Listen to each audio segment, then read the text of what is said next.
Meus cumprimentos a todos.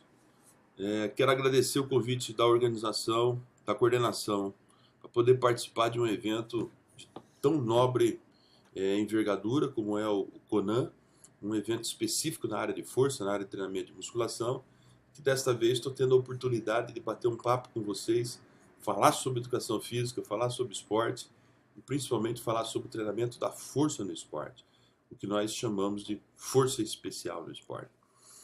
O meu contato, é, meu site é www.antoniocegomes.com. Por aí vocês vão encontrar algumas obras que a gente produz e que também falam desse assunto, né, do treinamento da força do esporte. Também alguns artigos que eu tenho produzido estão nesse site.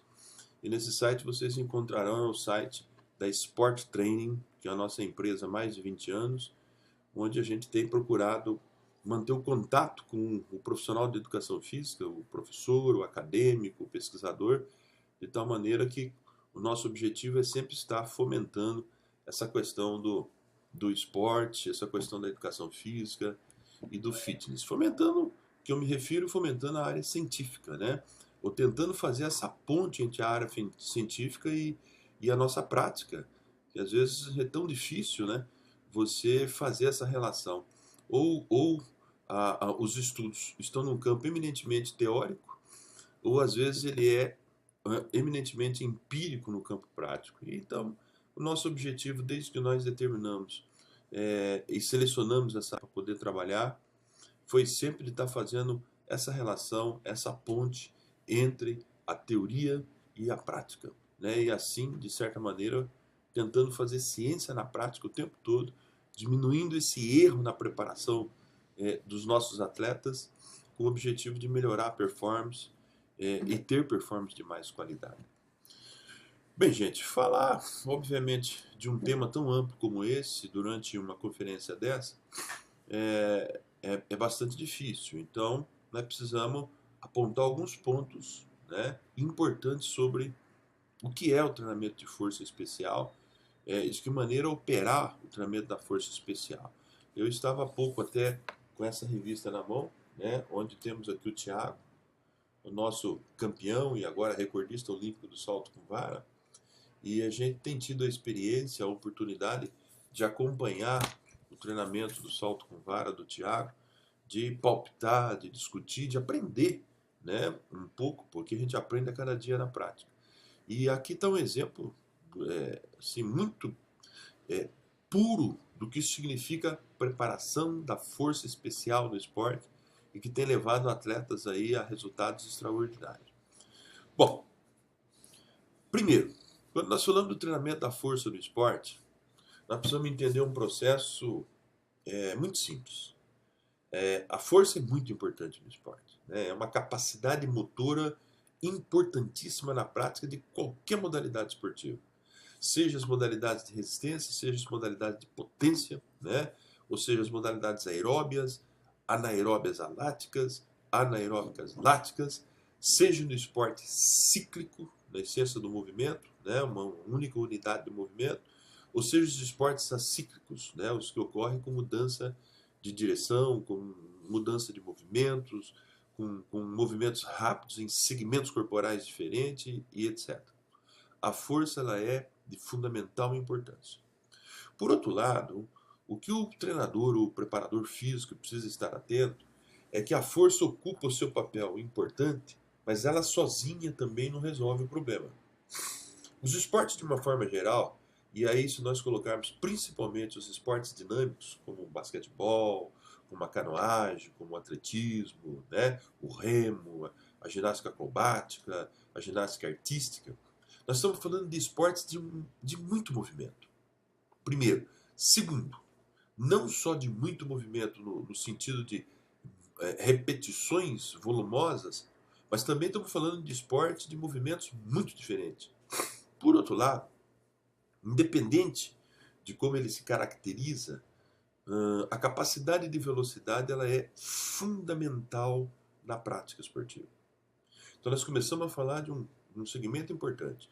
Nós estamos falando de treinamento da força, destaquei a importância dela. Por outro lado, agora, Eu estou dizendo que a velocidade é um ponto fundamental. Vai vencer a maratona, não é o atleta só que tem uma VO2, é o atleta mais veloz. Perdão. Vai vencer a prova de velocidade, o Usain Bolt, porque é o homem mais rápido.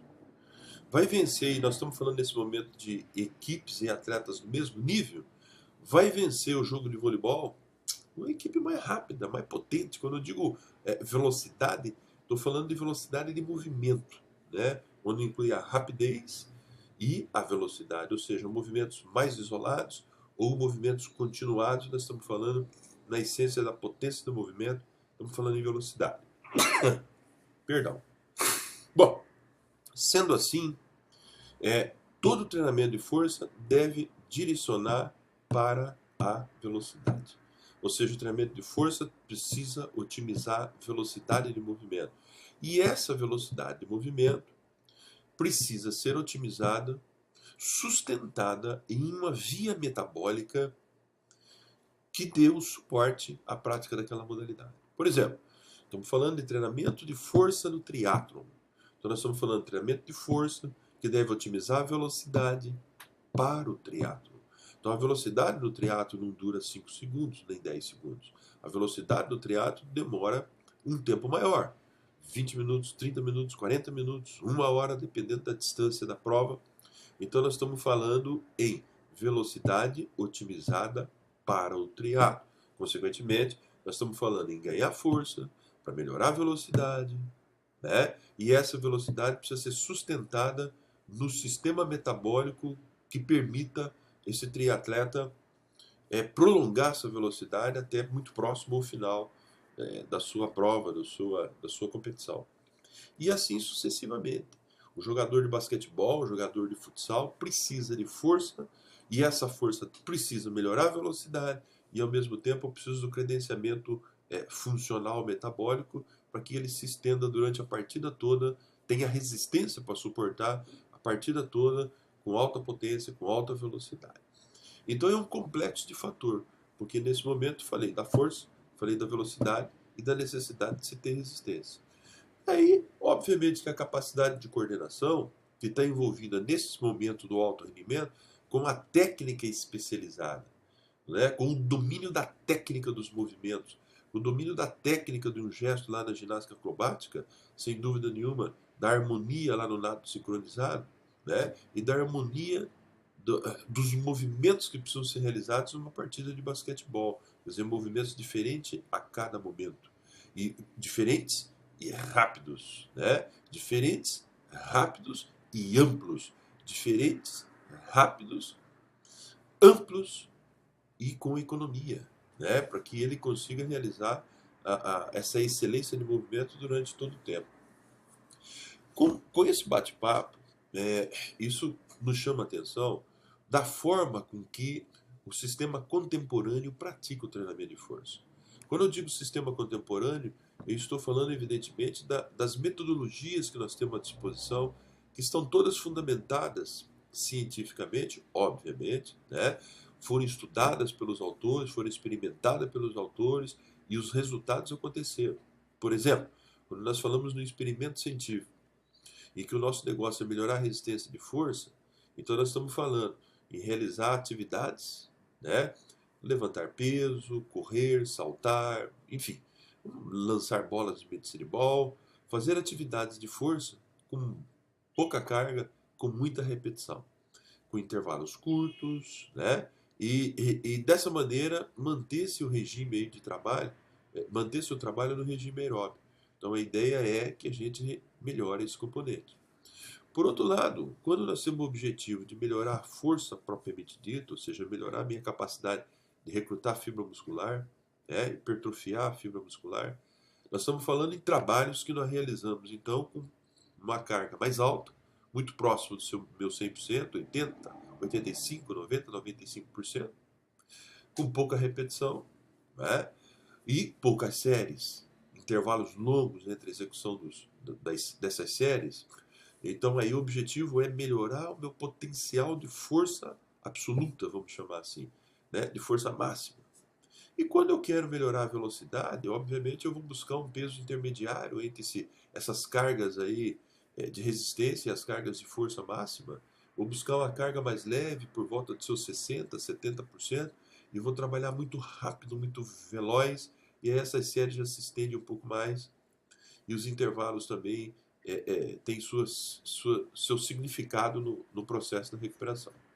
Então, obviamente, que quando nós trabalhamos a força de forma, vou chamar esse momento de forma fragmentada, ou seja, trabalho uma variável da força, depois trabalho outra variável da força.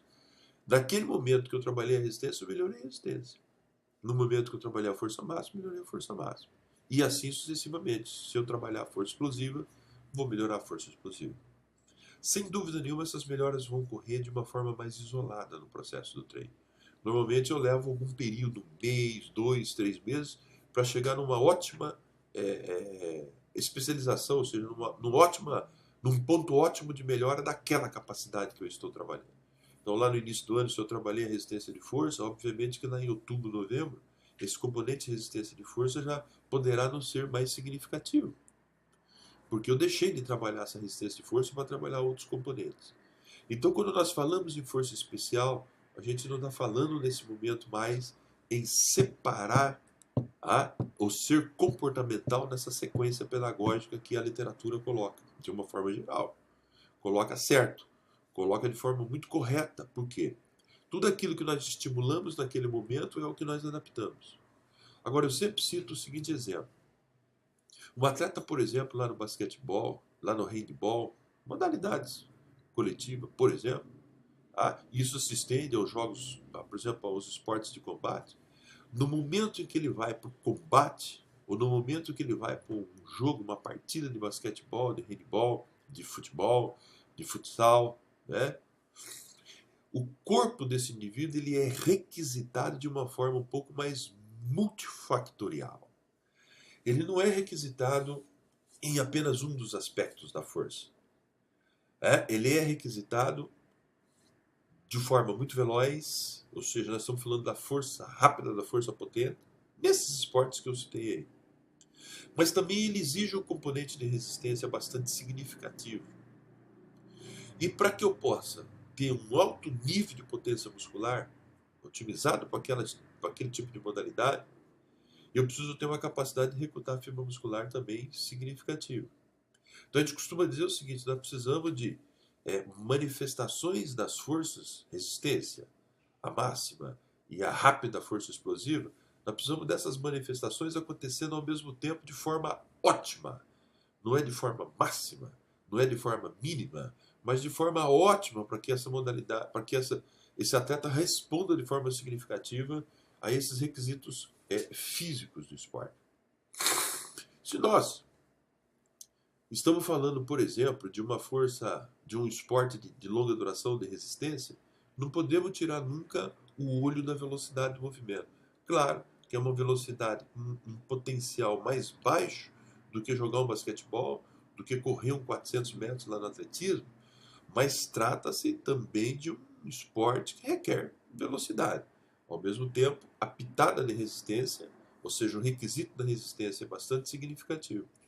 Então nós estamos falando sempre de um misto desses requisitos no momento da prática esportiva, com maior ênfase em uma das forças, com menor ênfase em outra, mas elas são solicitadas ao mesmo tempo. Então, a partir desse raciocínio, entendeu alguns autores do passado, poderia citar aqui Yuri Verkhoshansky, dos anos 60, um pouco antes, e outros autores bioquímicos que entraram nesse processo, como o próprio Volkov naquele momento, alguns biomecânicos começaram a discutir isso, Zatsiorsky, Danskui, lá no passado, aí começamos a falar de autores de 50, 60 anos atrás, já tinham essas ideias e já faziam esses experimentos. Então, o título chamado Força Especial do Esporte, ele não é de agora. A gente tem divulgado isso mais recentemente, de 15, 20 anos, um pouco mais para cá. Mas isso são coisas que nós estamos falando já do século passado. Mas o entendimento dessa causa ainda ela gera discussões entre os treinadores e entre os pesquisadores. Mas a gente tem experimentado isso de maneira bastante assim, ou seja, obtendo resultado bastante significativo na nossa prática esportiva. Eu, na minha caminhada aí pelo futebol, sempre estou procurando divulgar, aplicar essa metodologia e também agora no atletismo eu tenho tentado conversar com os treinadores e divulgando a metodologia do treinamento da força especial. Então, dessa forma, o que nós estamos falando? Nós estamos falando que o treinamento de força precisa é, ser pensado de forma mais integrada nas suas manifestações neurofisiológicas. Hoje, o treinamento da força especial, para que eu possa compor uma sessão bem bacana e possa melhorar a força a permitir resultados em atletas, diversos atletas, por exemplo, aqui um corredor de 100 metros da época, finalista olímpico, a Mauri do salto em distância. Eu poderia aqui mostrar atletas de diferentes provas e modalidades, estou mostrando alguns do atletismo. Esse aqui é o Caio da marcha atlética, né? Então nós estamos falando de uma prova de fundo. E, de certa maneira, o que nós precisamos usar, pessoal, aquilo que nós chamamos de vetores que possa ajudar a gente a diminuir o erro, que possa ajudar a gente a controlar o treinamento de força. Esses vetores nós encontramos em diversas áreas científicas que nos apoiam, mas eu vou destacar aqui duas fundamentais, que é a biomecânica e é a fisiologia. Ou seja, nós estamos falando do trabalho motor, da ação motora, que quando eu selecionar o exercício de força, eu tenho que procurar selecionar exercícios que, no ponto de vista motor, do gesto motor, esteja muito próximo da modalidade específica. Por outro lado, eu preciso, ainda sustentado na biomecânica, eu preciso realizar esses exercícios numa velocidade de contração da fibra muscular muito próximo ou muito parecido, né, com o que é exigido no momento competitivo. Ou seja, a velocidade de contração da fibra muscular tem que estar muito próximo do que acontece lá no campo do treinamento. Então, são duas variáveis importantes: o gesto motor, especificidade, e a velocidade de contração da fibra muscular também numa especificidade. Por outro lado, e aí, claro, quando eu estou falando da velocidade de contração da fibra muscular, estou falando do regime de contração e descontração dessa fibra muscular, precisa se aproximar a modalidade exigida. Um outro fator que eu preciso considerar aí é o fator metabólico. Tá? Ou seja, eu preciso realizar o gesto motor muito próximo, a velocidade de contração da fibra muscular muito próximo, e o regime metabólico, por exemplo, no esporte como, eu citei aqui um esporte como o basquetebol, o esporte como o combate, por exemplo, os esportes de lutas, né? Que são esportes um pouco mais anaeróbios, mistos, do ponto de vista da fisiologia, né? Energia proveniente do sistema anaeróbio alático, lático e aeróbio. Então, há um sistema misto, né? Um sistema de fadiga metabólica e neuromuscular alta durante todo o jogo, durante toda a disputa. Então, nós precisamos engrenar também no treinamento da força o sistema metabólico, porque eu preciso melhorar a força, né, resistindo certa produção de lactato, para que eu consiga realmente exercer performance nessa modalidade. Então, aí, nesse caso, o treinamento da força, obviamente, precisa ser pensado dessa maneira. Então, vamos aí concretamente falar de uma série de um trabalho de força. Vamos imaginar, vamos pegar um exercício básico, que é o exercício do agachamento. Nesses esportes, é muito natural você utilizar o meio agachamento. Até mesmo pelo dispositivo com que o atleta se desloca, né?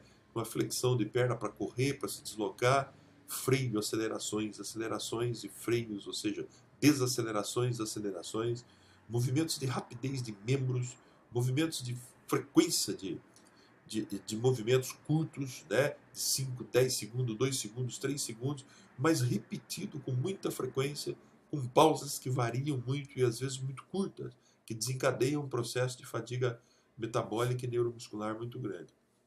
Então, por exemplo, pegamos o exercício do meio agachamento. Sugerimos uma série para o indivíduo, onde ele vai iniciar pelos pesos altos. A ideia é recrutar fibra muscular. Então, até aí, nós estamos um pouco distante, ou muito distante, da realidade competitiva do indivíduo. Quando nós colocamos, por exemplo, um exercício de meio agachamento para um lutador, ou de meio agachamento para um corredor de 100 metros, ou meio agachamento para um jogador de handebol, nós estamos fazendo o que eu chamo nesse momento de um treinamento neurofisiológico. Ou seja, dando ordem ao sistema nervoso central, né, procurando mandar a maior quantidade de estímulo possível para a fibra muscular, com a ideia de recrutar a fibra muscular. Então realizamos lá 3, 4 séries a 90%, 85% da carga máxima, por exemplo, no exercício do meio agachamento. Recrutamos fibras, né, a cada série, se for o caso, aumenta um pouquinho essa carga, realizo moderado o movimento. A ideia é realmente aumentar o meu potencial neuromotor, acender, como diz a gíria, a maior quantidade de fibras musculares possível. A partir daí, né, com essa excitabilidade do sistema nervoso central e do sistema periférico, a partir daí eu dou um intervalo que não pode ser muito longo para não descaracterizar essa capacidade neuromuscular que foi ativada, né, esse recrutamento, essa participação de grande quantidade de unidades motoras e alto recrutamento de fibra muscular. Eu dou um intervalo de 2 a 3 minutos e do lado eu tiro toda a carga, coloco lá uma caneleira, coloco lá um braceletezinho, um coletezinho leve, 10% daquilo que você estava utilizando, ou até menos, e até mesmo com o próprio peso corporal apenas. E aí é a hora, por exemplo, de realizar saltos verticais. Tá? Então aí eu comecei a colocar o regime de contração de fibra muscular da modalidade, ou me aproximar nela, na velocidade de contração. Então eu coloco, por exemplo, séries de saltos verticais. Estou no mesmo segmento corporal. Fiz um meio agachamento, agora eu vou fazer saltos verticais, saltos verticais, saltos verticais. E esses saltos verticais realizados com muita velocidade. Mas eu procuro, nesse momento, estender a série um pouquinho. Em vez de fazer 1, 2, meia dúzia de saltos, vou fazer 15, 20, 25 saltos. Então, nós vamos começar a sair do processo da alta velocidade de contração de fibra muscular, ou seja, vamos continuar uma alta ou relativa velocidade de contração muscular, mas vou realizar 15, 20, 25 saltos numa primeira série. Numa segunda série, a mesma coisa, com um intervalo muito curto, de 30 segundos, 40 segundos, não mais do que 60 segundos. Como o intervalo é insuficiente para poder recuperar, eu vou desencadear o processo da formação de ácido lático na fibra muscular, ou seja, o lactato vai se fazer presente no final. Então, uma série, 2, 3, 4, 5 séries, com pausas curtas, 15, 20, 25 repetições de saltos verticais, com o treinador chamando a atenção para que esses saltos sejam rápidos. O que vai acontecer nesse momento? Estamos trabalhando com velocidade e estamos desencadeando o fator metabólico. Ou seja, a formação de ácido lático, melhorando a resistência, mas só que a resistência em regime de velocidade, a resistência no regime anaeróbico. E assim é um processo que eu posso repetir com outro segmento corporal, por exemplo, como o supino, e ao mesmo tempo lançar bolas de medicine ball. Ou mesmo com um exercício específico, por exemplo, um chute lá no futebol, com cordas elásticas, fazendo um recrutamento especializado de fibra muscular e ao mesmo tempo saindo lá para um paredão com uma bola e trabalhando chutes frequentes com bola, com pausas curtas e desencadeando também o processo da resistência de velocidade. Então, veja bem, muda-se um pouco o sistema. Ao invés de eu ir lá para uma sala de musculação, somente, que eu posso fazer isso também, mas eu fico mais longe da especificidade psicomorfofuncional, vamos chamar assim, do esporte. Em vez de eu simplesmente pegar uma série com alguns exercícios e fazer o recrutamento de fibra na segunda-feira, por exemplo, força máxima, e depois lá na quarta, na quinta-feira, eu vou fazer a força explosiva, né, que é um elemento diferente. Então, eu faço isso na própria série. Recruto fibra muscular, trabalho a velocidade e deixo desencadear o processo da resistência. Obviamente que isso precisa de um controle e de um feeling importante do treinador, para que, ao momento que ele vai para as séries de velocidade e de resistência, ele controle a qualidade de execução do movimento. Ou seja, que esses volumes não sejam tão exagerados a ponto que esse movimento comece a se deformar no sentido de se trabalhar muito lentamente e fugir os regimes de contração de fibra muscular do esporte. Pessoal, a força especial, então, é um conjunto de fatores. Eu recruto fibra, eu trabalho a velocidade dessa fibra muscular e eu perturbo a contração dessa fibra muscular, ocasionando a formação glicolítica na fibra muscular. presença do produto bioquímico final, que é o lactato, que começa a atrapalhar, ou seja, perturbar o deslizamento da actina e miosina, ou seja, a velocidade de contração da fibra muscular diminui. Né? Bom, então aí é onde a gente tem chamado a atenção sobre o processo de controle do treino. Uma filmagem do treino se torna muito importante para que a gente possa depois analisar a eficiência técnica do movimento. Né? Esses exercícios não são feitos com segmentos corporais onde tem pouca fibra muscular, e sim deve ser feito no segmento corporal onde eu consigo colocar no processo a maior quantidade de fibra muscular. Eu preciso selecionar exercícios que imite o máximo possível o gesto esportivo daquela modalidade. Alguns exercícios são mais genéricos, como esse que eu coloquei. Né?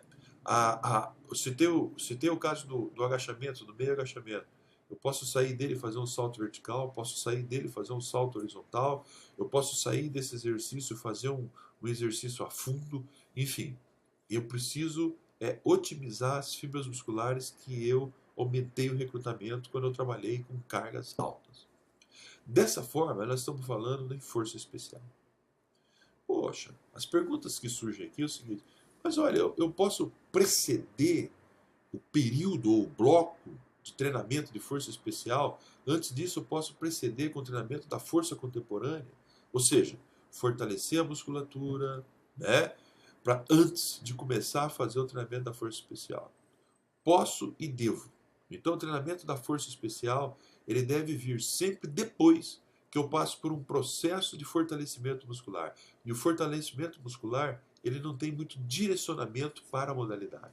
Eu seleciono uma série de exercícios que são mais gerais, né? Realizo a série com uma carga significativa, não tenho preocupação com a velocidade do movimento, não tenho preocupação com os fatores de resistência, e minha ideia é criar um estado de fortalecimento da fibra muscular na maior quantidade, a maior variedade de fibra muscular possível. Após esse treinamento contemporâneo, nós precisamos partir para a força especial para que a gente melhore realmente a capacidade competitiva do atleta. E aí, essas séries serão mais prolongadas ou menos prolongadas, dependendo de qual é a modalidade que está em pauta. Se eu estou falando de uma prova de resistência de fundo, obviamente que o recrutamento de fibra vai ser menor e eu vou dar maior preocupação aos fatores de velocidade e de resistência. Serão mais longas esta parte do treino. Quando eu falo, por exemplo, de provas mais rápidas, um nadador de 50 metros da natação, por exemplo, uma prova lática, então eu vou dar maior significância no recrutamento de fibra e na potência, na velocidade. Ou seja, as séries de velocidade serão mais curtas e para que a formação de lactato, ou seja, a fadiga metabólica, não atrapalhe a alta potência de velocidade. Então eu preciso estar controlando sempre a qualidade de velocidade e a qualidade do movimento que eu preciso para aquela modalidade esportiva. Então esse é um fator importante quando nós falamos dessa questão do treinamento da força especial. Bom, é claro que um bate-papo desse, né, é um bate-papo que a gente faz um resumo dessa situação. Algumas coisas a gente precisa entender bem. Mesmo lá na força especial, quando eu estiver fazendo a primeira parte dela, que é o recrutamento de fibra, eu preciso dar intervalo suficiente para que o sistema nervoso central se recupere, né, antes de eu realizar uma nova série.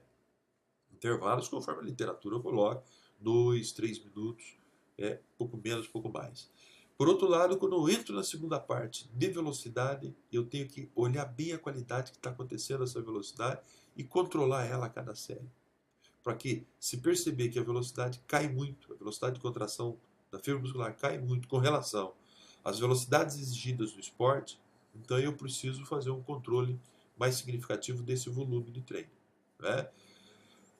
Bom, normalmente, e as experiências têm mostrado para nós, a gente sempre realiza nesse exemplo que eu dei, do meio agachamento e dos saltos verticais, a gente sempre realiza por volta de 2 a 3 séries de recrutamento de fibra, né? E depois 4, 5 séries de saltos verticais com intervalos curtos. Durante esses saltos, os intervalos de uma série para outra são curtos, são menos de 60 segundos. Já cheguei a trabalhar até com 20 segundos de intervalo, principalmente para desportistas de provas mais longas. E a experiência mostra que essas provas mais láticas, anaeróbicas láticas, no caso do 400 metros, de 800 metros, né, no atletismo, essas provas mais láticas, por exemplo, lá no remo, né, as provas láticas ou glicolíticas, vamos chamar assim, como é o caso do combate, né, 3 minutos de duração do taekwondo, por exemplo. Então, nós estamos falando nessa parte do treinamento de força, no segundo momento, quando nós fazemos a resistência à velocidade, fazer a velocidade e os fatores, os intervalos ser curtos, para que se desencadeie realmente a concentração de lactato que acontece nessas modalidades. Então, com esses parâmetros, a gente faz o controle do que nós devemos fazer, sempre de olho na qualidade de movimento, que é muito importante quando nós falamos de potência, de velocidade. Nós estamos falando de melhorar a execução do movimento, mas com qualidade, exatamente por causa do componente técnico. Daí para frente é sua criatividade. É a criatividade do treinador em selecionar os exercícios, né? É a criatividade do treinador durante uma periodização, saindo do período de preparação para o período de competição, sair de um processo um pouco mais volumoso, um processo menos volumoso e de maior qualidade, sempre respeitando a característica fisiológica da modalidade. Os exercícios de força especial, muito bem prescrito, muito bem orientado nos anos 60 por diversos autores, e na minha maneira de entender, na liderança do professor Yuri Verkhoshansky, a gente que teve a possibilidade de ter convivido com esse cientista maravilhoso, com o Yuri em laboratório, no seu gabinete, né, no seu campo de trabalho, na oportunidade ainda, estamos falando aí da década de 80, final dos anos 80, eu fiquei um bom período na ex-União Soviética e tive a felicidade de conviver com alguns estudiosos aí muito propagados da literatura internacional, como é o caso do professor Lev Pavlovich Matveyev, como é o caso do professor Yuri Verkhoshansky, como é o caso do professor Zatsiorsky na biomecânica, e tantos outros cientistas que nós convivemos naquela oportunidade, onde eles experimentavam isso diariamente em várias modalidades, e a gente teve a oportunidade de vivenciar uma metodologia que não era do nosso costume. Então, naquela oportunidade, eu questionava os cientistas, né, quando eu tinha oportunidade, e questionei, conversei e discutia muito com o professor Yuri Verkhoshansky, um camarada com uma formação espetacular. Ele veio uma formação na área de biomecânica, neuromecânica, neuroanatomia, mas era um estrategista de treino de forma fabulosa, quer dizer, um treinador de levantadores de peso. Ele usava a força especial com lançadores no atletismo, usava a força especial com fundistas, e sempre com resultados significativos em seus experimentos e, sem dúvida nenhuma, na prática da medalha. Eu costumo sempre dizer o seguinte: ciência do esporte precisa convergir não só com o artigo escrito no papel. Ciência do esporte, ela se concretiza com isso aqui, ó. Chama-se medalha. Medalha de ouro, de preferência medalha de ouro. A sociedade mundial quer saber quem foi o campeão. O vice-campeão não interessa. Então, a ciência do esporte, da maneira com que a gente vem amadurecendo ao longo dos anos, ela se concretiza a partir do momento que eu coloco em prática qual que seja o segmento metodológico. Mas no final dessa história, as melhoras não deverão só ser da força. As melhoras não deverão só ser da velocidade, nem tampouco da resistência. As melhoras não serão só do aspecto psicológico e nem tampouco da performance neuromotora. Nós precisamos entender que a ciência do esporte só se justifica se ela melhorar o rendimento, que nós chamamos de forma desportiva. A forma desportiva é uma série de fatores interligados que permite o atleta chegar no resultado final.